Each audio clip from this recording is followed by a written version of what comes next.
So you're browsing the web and you come across an image that you really like. You kind of want to bookmark it or share it. Well, Pinterest is a great new way to do this.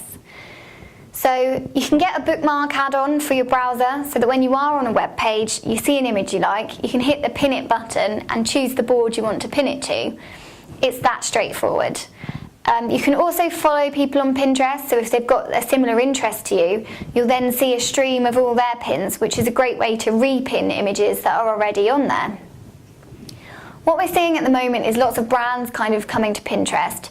Although there's no specific brand or business pages, there's certainly a lot of scope to get really good results from it. In terms of strategy, it's going to work really well in the branding campaign. I don't think it's going to be as effective for direct response, although it is delivering a lot of traffic. So you may eventually find that traffic from Pinterest can convert, especially if you put prices on your pins. So that's kind of one tip to remember.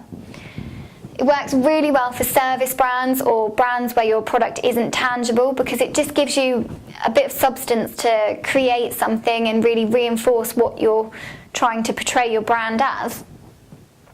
So starting with the basics, it's really important to have a Pinterest button on your site so people can pin your content.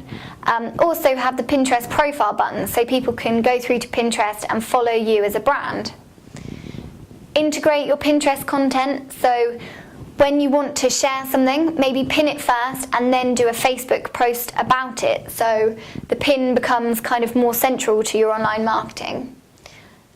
It's a great way to have competitions online. So for example, if you are a fashion brand, you could ask your users to style your products and then pin the winning design. It's great for research, so if you've got a new ad campaign coming out or you're considering a new product line, maybe put some related images on Pinterest just to gauge a reaction, see if they're repinned or see if they kind of just slip through and are ignored.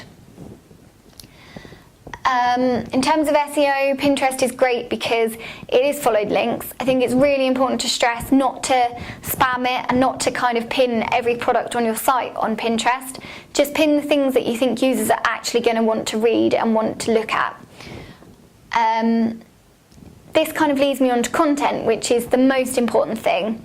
In terms of what you pin, this is going to completely depend on your brand, but if you look at a brand like Mashable, for example, they pin their infographics, which is a great way of taking the content on their site and sharing it.